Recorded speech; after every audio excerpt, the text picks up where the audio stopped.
नमस्कार, आप देख रहे हैं विजडम इंडिया न्यूज। स्वागत है आपका कार्यक्रम आज के इतिहास में। सबसे पहले जानिए आज के बारे में। आज तारीख है 1 सितंबर 2025, दिन सोमवार। हिंदी कैलेंडर वैदिक पंचांग के अनुसार आज शुक्ल पक्ष की 9वीं तिथि है। विक्रम संवत के अनुसार सन 2082। तो आइए बात करते हैं 1 सितंबर की। आज के इतिहास में 1 सितंबर की तारीख क्यों इंपॉर्टेंट है आपको बताते हैं। तो सबसे पहले बात करते हैं साल 1574 की। 1 सितंबर 1574 का दिन सिख धर्म के इतिहास में अत्यंत महत्वपूर्ण है। इसी दिन सिखों के तीसरे गुरु अमरदास जी का पंजाब में निधन हुआ। वे सिख धर्म के महान संत और सुधारक थे, जिन्होंने अपने जीवन को समाज सुधार, समानता और भक्ति की भावना को समर्पित किया। गुरु अमरदास जी ने लंगर प्रथा को मजबूती दी, जिससे जाति, धर्म और लिंग से परे सभी लोग एक साथ बैठकर भोजन कर सके। उन्होंने स्त्रियों की सामाजिक स्थिति को ऊंचा उठाने के लिए सती प्रथा और पर्दा प्रथा जैसी कुरीतियों का विरोध किया। उनके उपदेशों ने सिख धर्म को नई दिशा दी और मानवीय मूल्यों को मजबूत किया। गुरु अमरदास जी का योगदान आज भी समाज में समानता, सेवा और भक्ति के आदर्श रूप में याद किया जाता है। अब बात करते हैं साल 1896 की। 1 सितंबर 1896 को कलकत्ता, जो कि अब कोलकाता के नाम से जाना जाता है, वहां पर स्वामी श्रील अभ्यचरणाविद भक्ति वेदांत स्वामी प्रभुपाद का जन्म हुआ। वे आगे चलकर अंतर्राष्ट्रीय कृष्ण भावनामृत संघ यानी इस्कॉन के संस्थापक बने और पूरी दुनिया में भगवान श्री कृष्ण की भक्ति का संदेश फैलाया। स्वामी प्रभुपाद ने अपने जीवन को भगवद गीता और श्रीमद् भागवत महापुराण के उपदेशों के प्रचार प्रसार के लिए समर्पित किया।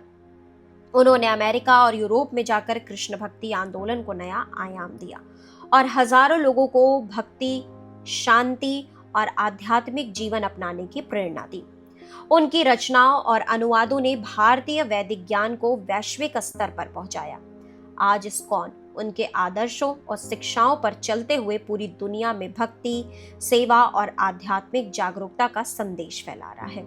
अब बात करते हैं साल 1947 की। 1 सितंबर 1947 का दिन भारत के इतिहास में एक अहम प्रशासनिक सुधार के रूप में दर्ज है।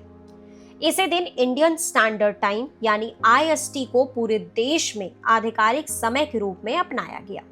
यह समय ग्रीनविच मीन टाइम यानी GMT से 5 घंटे 30 मिनट आगे तय किया गया। प्रयागराज के निकट में 82.5 डिग्री यानी 82.5 डिग्री पूर्वी देशांतर के आधार पर चुना गया था। स्वतंत्रता प्राप्ति के बाद एकीकृत समय प्रणाली की आवश्यकता महसूस की गई, क्योंकि पहले भारत के अलग अलग हिस्सों में अलग अलग स्थानीय समय प्रचलित थे। IST अपनाने से पूरे देश में प्रशासन, संचार, रेल सेवाओं और व्यापार में समन्वय स्थापित हुआ।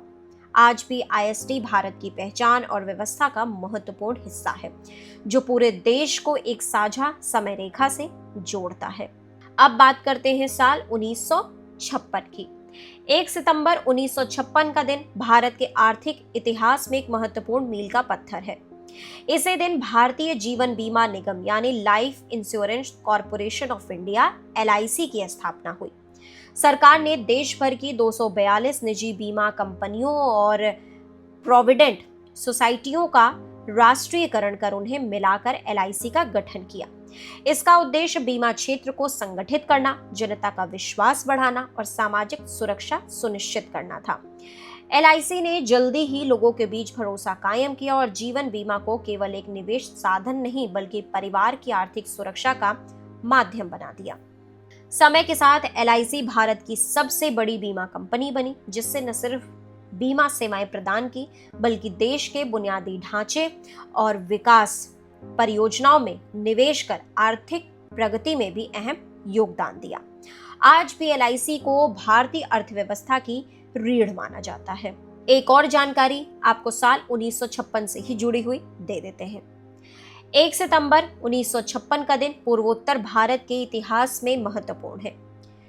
इसी दिन राज्यों के पुनर्गठन यानी स्टेट्स रीऑर्गेनाइजेशन के बाद त्रिपुरा को एक केंद्र शासित प्रदेश यानी यूनियन टेरिटरी का दर्जा मिला। इससे पहले त्रिपुरा एक चीफ कमिश्नर प्रांत के रूप में प्रशासित होता था। केंद्र शासित प्रदेश बनने के बाद त्रिपुरा का प्रशासन सीधे भारत सरकार के अधीन आ गया, जिससे यहाँ के सामाजिक, राजनीतिक और आर्थिक ढांचे में नई दिशा मिली। इस बदलाव ने राज्य के विकास के लिए कई कई नीतियों और योजनाओं का मार्ग प्रशस्त किया। बाद में 21 जनवरी 1972 को त्रिपुरा को पूर्ण राज्य का दर्जा प्रदान किया गया। आज त्रिपुरा अपनी समृद्ध संस्कृति, विविध जनजातीय परंपराओं और प्राकृतिक सुंदरता के लिए जाना जाता है। अंत में आपको जानकारी दे देते हैं कि 1 सितंबर से लेकर के 7 सितंबर तक नेशनल न्यूट्रिशन वीक सेलिब्रेट किया जाता है। हर साल 1 सितंबर से 7 सितंबर तक राष्ट्रीय पोषण सप्ताह यानी नेशनल न्यूट्रिशन वीक मनाया जाता है। इसकी शुरुआत 1982 में भारत सरकार ने की थी, जिसका उद्देश्य लोगों में स्वस्थ आहार, पोषण के महत्व और संतुलित भोजन की आदतों के बारे में जागरूकता फैलाना था। इस सप्ताह के दौरान विभिन्न अभियान, कार्यशालाएं और जागरूकता कार्यक्रम आयोजित किए जाते हैं, जिनमें यह बताया जाता है कि कुपोषण से कैसे बचा जाए, बच्चों और महिलाओं के स्वास्थ्य के लिए संतुलित भोजन कितना आवश्यक है और पौष्टिक आहार किस तरह जीवन की गुणवत्ता को बेहतर बनाता है। आज भी यह सप्ताह भारत में स्वस्थ जीवन शैली और पोषण सुरक्षा के लिए एक महत्वपूर्ण पहल माना जाता है। तो देश दुनिया की बाकी खबरों के लिए आप लगातार जुड़े रहिए विजडम इंडिया न्यूज चैनल के साथ। चैनल को लाइक करें, सब्सक्राइब करें, शेयर करें, कमेंट करें।